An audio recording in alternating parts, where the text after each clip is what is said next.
Olá, pessoal! Estamos aqui no Entretanto, que você já conhece, para falar das coisas do Brasil e do mundo à luz do direito, para falar de ciência política à luz do direito, de maneira rápida, clara, objetiva e imparcial. Dê o seu like, clique na sinetinha, inscreva-se no canal. Nós precisamos de vocês. Hoje a gente vai falar da visita ou hospedagem de Bolsonaro à embaixada da Hungria em Brasília e da resposta que ele deu à conclamação do ministro Alexandre de Moraes.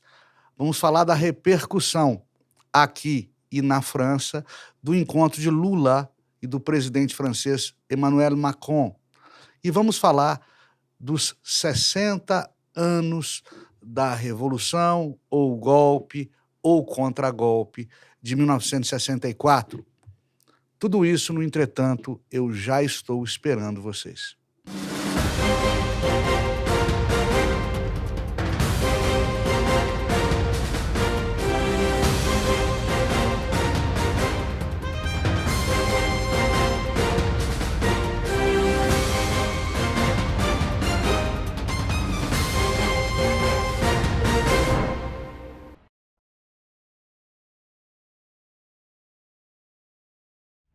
Pessoal, o presidente francês Emmanuel Macron esteve no Brasil, se encontrou com o Lula, o que repercutiu muito mal no exterior. Por quê? Macron é conhecido por sua interferência em assuntos de Estado de outros países e por essa política expansionista, se esquecer dos problemas internos da França. É claro que um chefe de Estado não pode deixar de praticar política internacional porque tem problemas internos. O problema é que Macron teve polêmicas com Jair Bolsonaro por falar da Amazônia, por falar do suposto desleixo de Bolsonaro com a Amazônia. E teve problema com Giorgia Meloni, primeira-ministra italiana, por se intrometer em assuntos governamentais da Itália. Isso dentre vários outros atritos que ele teve com outros chefes de Estado. E convenhamos, a nível mundial, Lula também não é nenhuma unanimidade, dado seu passado recente de processos criminais, condenações e cadeia antes, evidentemente, dá a volta por cima na política. Portanto, Macron está tendo um retorno pouco positivo devido ao seu encontro com Luiz Inácio Lula da Silva e devido ao seu temperamento, digamos assim, expansionista com relação a outros povos e governos. História você já sabe, o New York Times divulgou imagens de Bolsonaro se hospedando ou visitando a embaixada da Hungria em Brasília. Isso bastou para que se diga que ele deverá ou deveria ter sua prisão preventiva decretada pelo STF através do ministro Alexandre de Moraes, relator do seu processo. O processo aqui responde Jair Messias Bolsonaro. A prisão preventiva existe, é uma prisão cautelar, é uma prisão instrumental. Ela existe para garantir a aplicação da lei penal e a instrução criminal sem problemas, sem contratempos causados pelo réu, pelo investigado, ao longo dessa instrução. A prisão preventiva também é decretada quando o réu solto, o investigado solto, de qualquer maneira põe em risco a prova, ou ameaça testemunhas, ou ameaça foragir, ou destruir documentos, enfim, frustrar a vindoura aplicação da lei penal. A prisão preventiva é uma medida de exceção e raramente decretada contra pessoas que estão respondendo a inquéritos ou respondendo a processos com residência certa, ocupação fixa e que não se furtam, ao contrário, obedecem a todos os chamamentos, a todas as intimações da justiça, como nos parece seja o caso de Bolsonaro. Porém, num universo, que é o universo processual, deste imbróglio a que responde Bolsonaro, num universo processual em que peixes menores, menos graúdos, já tiveram sua prisão decretada por muito menos, como é o caso do Mauro Cid, que teve restabelecida sua prisão preventiva recentemente. Nesse cenário, muito embora criticável a prisão preventiva de Bolsonaro, ela não seria nenhuma novidade. E me parecem duas coisas. Duas coisas. A primeira delas, não se decretou a prisão de Jair Bolsonaro, criticável que é, mas dentro da normalidade do anormal, não se decretou a prisão de Bolsonaro porque ela causaria grande clamor público devido aos milhões de adeptos que o bolsonarismo conservador possui no Brasil. Ou seja, geraria uma insegurança social muito grande a decretação da prisão de Jair Bolsonaro. Esse é o primeiro fundamento da minha desconfiança quanto à decretação desta prisão. Eu também acho, e aqui vou bancar o Profeta do Passado, Profetas do Passado é um livro, aliás, de uma série de jornalistas explicando, livro saborosíssimo em artigos, por que a esquerda no Brasil não deu certo. Recomendo Profetas do Passado. Eu vou bancar aqui o Profeta do Passado para, olhando para a nossa história recente, entender que se a prisão de Bolsonaro não for decretada até a eventual e futura e provável reeleição de Donald Trump, para a presidência dos Estados Unidos, eu não acredito que essa prisão ocorra depois da reeleição de Donald Trump, dado o perfil conservador do político americano, seu alinhamento ideológico e amizade com Jair Bolsonaro e, principalmente, da enorme influência dos Estados Unidos na política e na economia mundiais. Esse é um palpite, essa é uma opinião desse humilde que vos fala. Pessoal, em 1964, nós vivíamos o auge, mundo, vivíamos o auge da Guerra Fria, em que o mundo estava separado em dois blocos políticos antagônicos. O comunismo da União Soviética e da China governava o leste europeu e a Ásia, além de focos esparsos na África e na América Central. E o capitalismo americano mandava no resto do planeta a partir da Berlim dividida e por todo ou quase todo o Ocidente. Compreender isso, Guerra Fria, é primordial para a gente explicar a tomada do poder pelos militares em 1964, que revolucionou sem trocadilhos, nossa recente história política. Evento que recém completou 60 anos, 60 aniversários. A cortina de ferro, como era chamada, que dividia os dois blocos, duas ideologias polarizadas eram divididas e eram viscerais inimigas. O lado de cá tinha medo dos comunistas, já para os comunistas, o Ocidente capitalista era um corrupto que prostituía mulheres no terceiro mundo e disseminava drogas e vícios ao redor do planeta. Um lado queria exterminar ao outro, trocando em miúdos. O assunto 1964 é tão polêmico que começa no título, quando você vai falar dele. Se você falar que é revolução, se você falar que é golpe, se você falar que é contragolpe, a terminologia que você usar, você pode ser, desde logo, apelidado no mau sentido de esquerdista, fascista ou isentão. Tamanho patrulhamento ideológico hoje em dia. Se você falar que foi golpe, você é de esquerda. Se você falar contra golpe, você é de direita. Se você falar revolução, vão dizer que você é isentão. Não tem como você escapar de rótulo quando você fala de 1964. O ponto fundamental, portanto, aqui é ser técnico sem ser maçante. Vou recorrer, então, à explicação daquele que fazia magistralmente isso. Ser técnico sem ser maçante. O professor Olavo de Carvalho.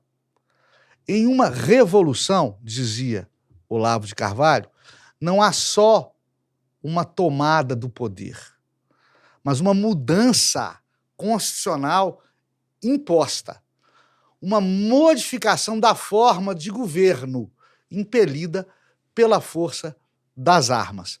Assim é que tanto a Revolução Francesa quanto a Americana foram, de fato, revoluções. Elas repeliram a monarquia absolutista para autoproclamarem-se repúblicas. Assim também aqui, no Brasil, quando exilaram Dom Pedro II através de forças militares republicanas, na verdade urdidas por José Bonifácio de Andrada, tornando-nos finalmente república, ou seja, de monarquia, viramos república. Portanto, pessoal, o evento de 64 não foi revolução. Foi golpe de Estado?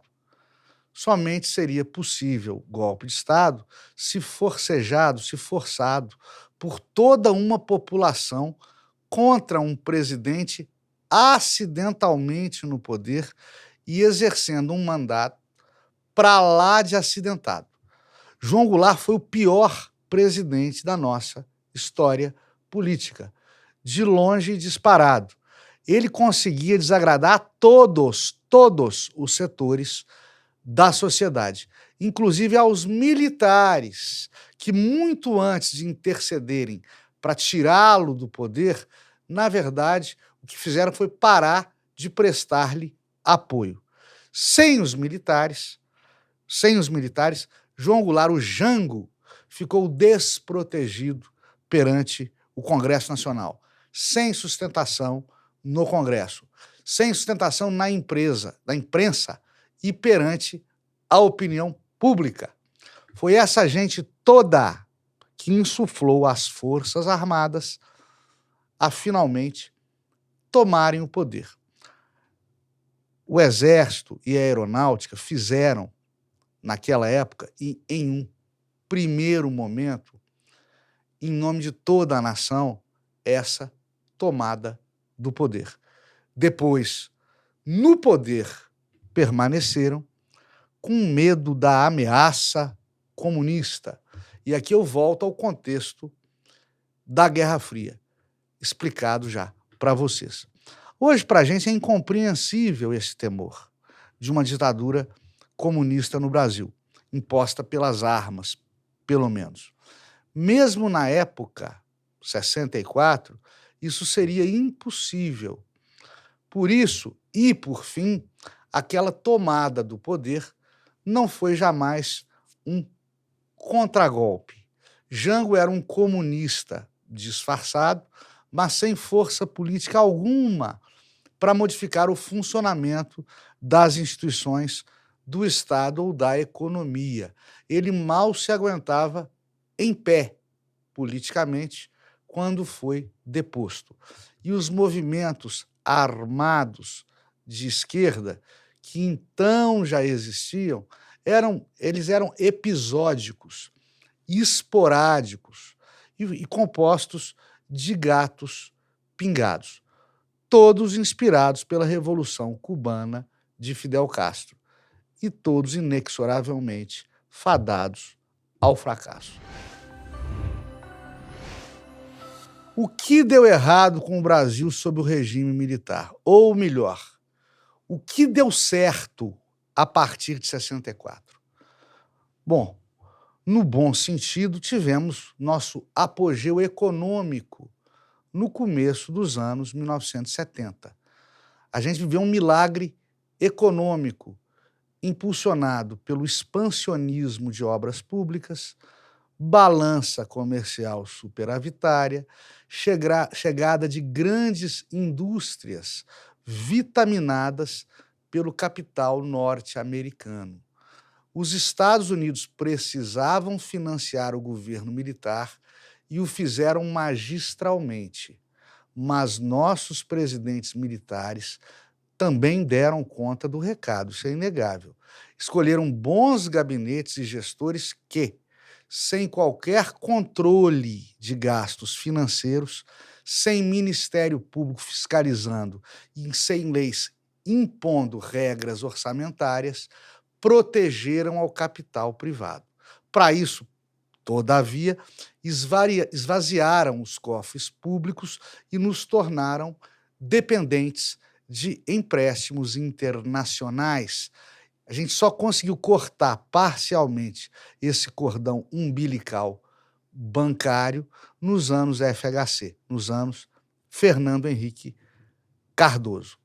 Segurança pública, naquela época que eu vivi, criança, adolescente e jovem adulto, já nos estertores, no final do regime militar, segurança pública era muito melhor do que hoje, mas muito melhor mesmo.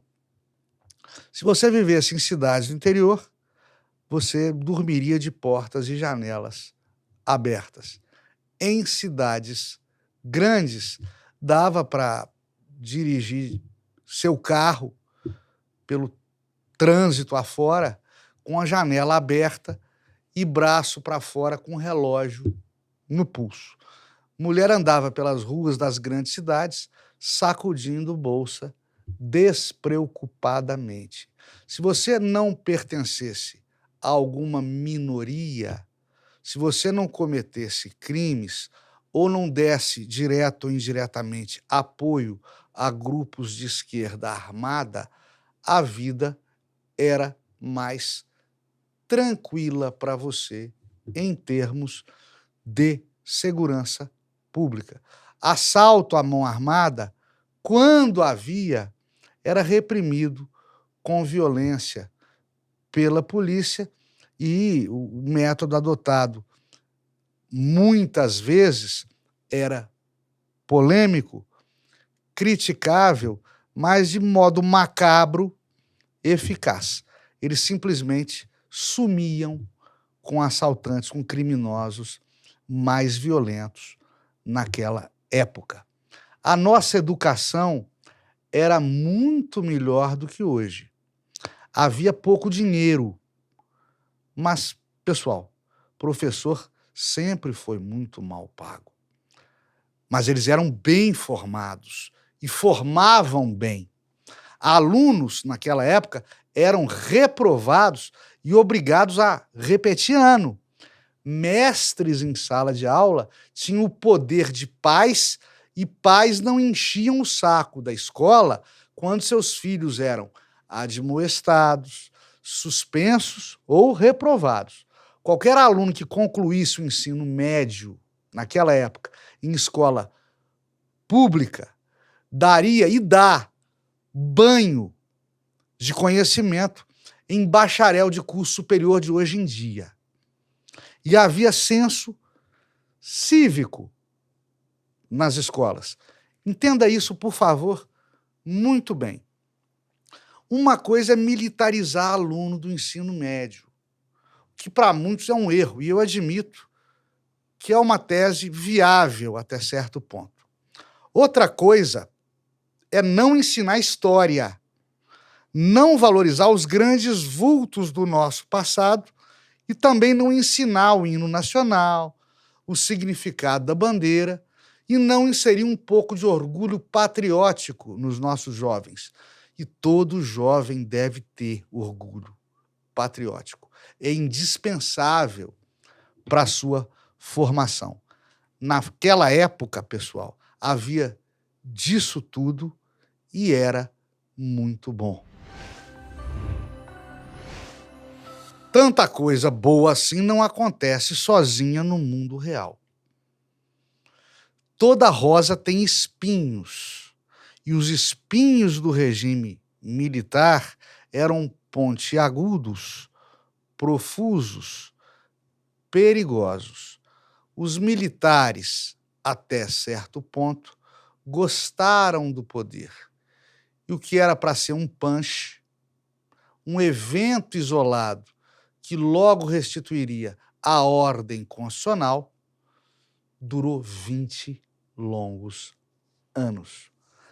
A gente saber os motivos dessa demora na devolução do poder democrático ao povo tem tomado conta dos cérebros, do pensamento de historiadores e cientistas políticos ao longo de décadas.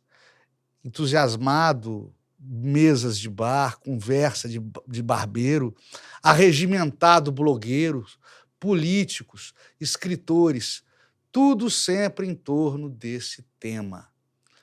E essa discussão não é que dela não surja uma conclusão.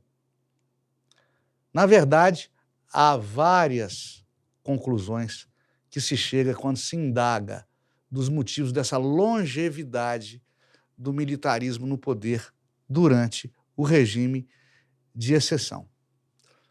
Os militares brasileiros, após um golpe que foi necessário do ponto de vista social e político, o golpe em si, eles gostaram do poder e quiseram ficar, pelo medo da ameaça comunista, mas principalmente porque eles receavam muito mais que os políticos civis, retomando o poder, fizessem uso de um revanchismo político ou de um revisionismo histórico e os tornassem de heróis de 64 vilões pósteros, vilões subsequentes, dado esse revisionismo histórico. Foi mais ou menos o mesmo argumento que utilizaram os militares de agora para não aderir a um GLO, a uma ação da lei e da ordem, que eventualmente poderia apear do poder Luiz Inácio Lula da Silva, já no historicamente famoso 8 de janeiro de 2023. Foi o mesmo argumento. Eles não queriam passar o poder logo por receio hoje debilitado após o distanciamento crítico dos analistas atuais, receio do perigo comunista e por receio de serem alvo de revanche política por parte dos políticos civis, dos líderes da sociedade civil, que recuperassem a plenitude dos seus direitos políticos com o retorno de um Estado garantista, de um Estado democrático.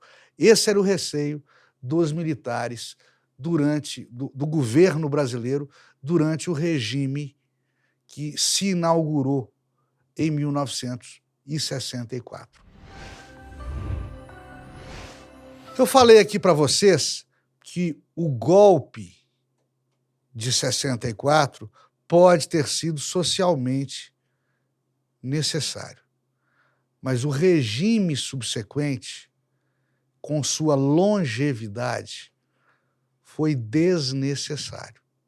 Toda supressão de direitos políticos é degradante para uma nação, pessoal. Se o golpe era justificável em algum ponto, dado o desgoverno de Jango e sua intensa repulsa social, os anos que ao golpe se seguiram sob o domínio militar foram, como eu já disse, em um simples Adjetivo: foram desnecessários. Não importa o que se tenha lido ou ouvido falar, não havia necessidade de tantos anos de chumbo, como se convencionou chamar. O AI-5, em 68, foi a cereja do bolo, consagrando essa desnecessidade. Muito embora o ministro da época, Jarbas Passarinho, ministro do governo militar, ele tenha defendido ao AI-5, até recentemente, inclusive, como remédio amargo e necessário para uma doença política grave, segundo ele, a esquerda armada e a ameaça do comunismo. A primeira ameaça de esquerda armada era insípida em termos nacionais. E a segunda ameaça comunista era inexistente.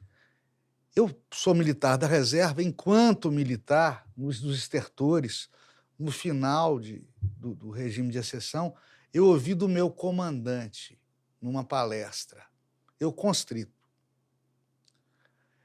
seria impossível ao comunismo tomar pelas armas ao poder no Brasil.